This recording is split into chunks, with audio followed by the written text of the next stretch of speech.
Alright, what's going on everybody? Welcome back to another video here on the channel, and today we're going to be talking about the new Skate game, Skate 4, as everyone has been kind of calling it for the last few years now, but we're actually going to be changing that in today's video because some new information finally came out about the upcoming Skate game, and it's actually gone pretty polarizing, I'm not going to lie. There's basically two different camps of people that are reacting to this news. So today we're going to talk about all of the new information that we know about the upcoming Skate title, and we're also going to talk about the reaction to it because I think it's very important to note how people are kind of responding to the news. I think that both sides kind of have a point, honestly. We don't know enough, I think, about the game yet to really, for me at least personally, find a side of where I want to stand indefinitely or whatever, but obviously when the game comes out and we finally see what they've envisioned and whatnot, that's probably when I'll make my decision on where I stand with everything here, but we're going to talk about all this new information. We're going to cover what exactly is going on in the development of Skate and what we can expect when the game finally comes out. The creative team behind Electronic Arts' new Skate, the first new entry in more than a decade, revealed more details about their skateboarding game on Thursday, including its full name, Skate.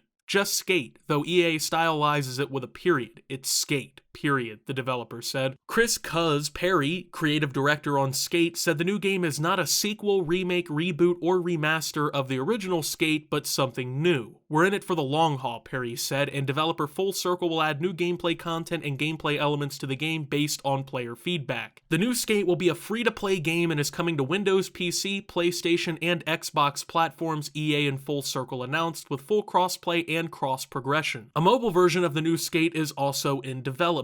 The developers did not announce a release window for any version of the game, only committing to, quote, when it's ready. The developer said that yes, Skate will have microtransactions to fund its continued development, but they said it will largely be cosmetic. The team said it's looking to games like Apex Legends, also from EA, as inspiration for monetization. Fans can sign up to playtest the game for a pre-alpha look at the next Skate, EA and Full Circle announced in June. So, obviously this news is kind of following the recent leak of a version of Skate 4/Skate that actually made its way onto the internet. We covered this in a video just a couple of days ago, and people are basically already playing Skate. I mean, there's a leaked version of it out there. You don't even have to sign up to playtest the game. There's people out there downloading it and playing it right now. But this is some pretty big information about the new Skate game. So first and foremost, let's talk about the name. I don't think that it's bad. I feel like it's pretty descriptive of the game overall. I don't have a problem with it not being called Skate 4. I don't think most people really care. It could be Skate 4, it could be Skate. I don't really care. It doesn't really matter to me at all. I just hope that it's a good game, man. I really hope that this game comes out the way that it deserves to come out. Obviously, it's been over a decade since the last Skate game came out, so that's only really increased everyone's expectations. So obviously, I, alongside probably millions of other fans at this point, are hoping that they come through for real on this game and they do not drop the ball on it, because if they drop the ball on this, it'll be one of the largest disappointments I've ever seen in the gaming industry. Now, apparently they'll be adding new gameplay content and gameplay elements based on player feedback, which sounds pretty good. So I guess if everything goes well, players are enjoying the game, it has good player levels and everything, they'll add new content to the game and give us new stuff to do, of course. Obviously, that's kind of a given considering pretty much every game now is like a live service. You kind of have to have new content constantly coming out, or else your game just gets lost in the mix with games like Fortnite, Call of Duty, and Apex Legends, and whatever else is out at the time that does that. You really don't want to be the game that's not providing any new content for players to enjoy and stuff like that, because obviously then it's going to affect your sales, it's going to affect your bottom line, and that's really what developers care about most of the time at the end of the day. But this next piece of information is what's really kind of creating a lot of the division in this whole situation. So, Skate will be a free-to-play game, and it will have microtransactions. So, obviously, that has worried a lot of people, because, you know, you have free-to-play games that I think kind of do microtransactions right. Like, honestly, I don't really mind, like, Fortnite and Apex Legends monetization systems. You know, they're selling you skins, basically, and, like, a battle pass with skins and stuff like that. It doesn't really affect the gameplay. There's no real pay-to-win kind of stuff in the games like that. Those kinds of free-to-play monetization features, not really bad, right? That's not the stuff that people are scared about. They're not worried about those kinds of things, because honestly, who wouldn't want to buy a cool skateboard in this game, or some new clothes for your character for like $1.99? You know, that's not bad, right? But there is the other side of free-to-play monetization, where you're basically talking about, Jesus Christ, I don't even want to say it just on the off chance that I jinx it, but basically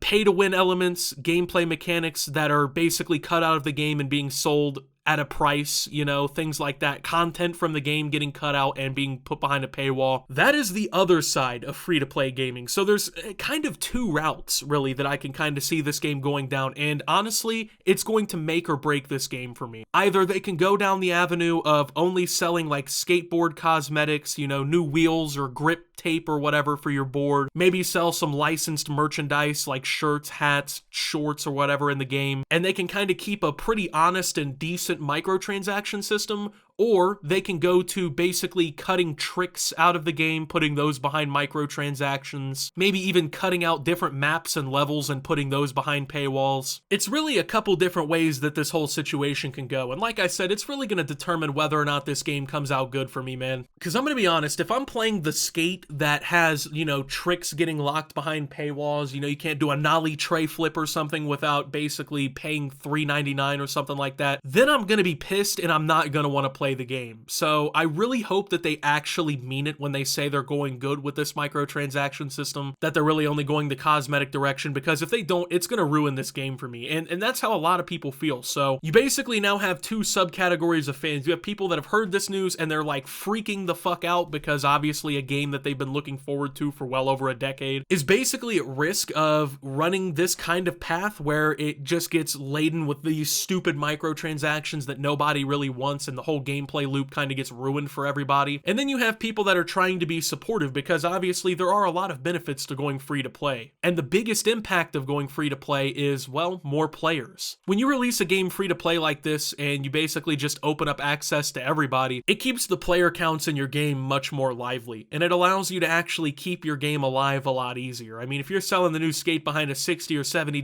paywall, that's going to be a lot less people playing the game. But I mean, of course, I personally wouldn't mind paying for this game, but it's kind of cool that I don't have to. In a way, I feel like some of the responsibility is kind of taken away, you know, like if I paid $70 for this game and it fucking sucks, I'm gonna be pretty mad, you know what I mean? Like, I've been burned one too many times in the gaming industry already, like please don't do that to me. But if we go free to play like this, I mean, I can just delete it off my PC and never give a shit about it again, you know what I mean, and feel pretty much nothing. So I don't know necessarily how I feel about this news, because I feel like it's too early in the cycle to, like, I guess kind of project my fear onto it, but I'm definitely pretty wary. You know what I mean? Especially considering the fact this game is coming from the folks at EA. EA is known as being one of the greediest companies in existence, not even just in the gaming industry, just in existence altogether. Like, they're so widely hated by audiences for their greed that they've been voted the worst company in America repeatedly. And I think that's something to take into consideration. Like, EA really could fuck this game up, you know what I mean? If they really chose to, they could do it. And that kind of scares me, man. So, I don't know. I'm gonna have to wait to hear more information before, like, I'm fully set on how I feel about this direction, but there's definitely the pros and the cons to the situation, and I understand entirely why people are like worrying real bad about these cons, because these cons could legitimately ruin the game for a good portion of people. But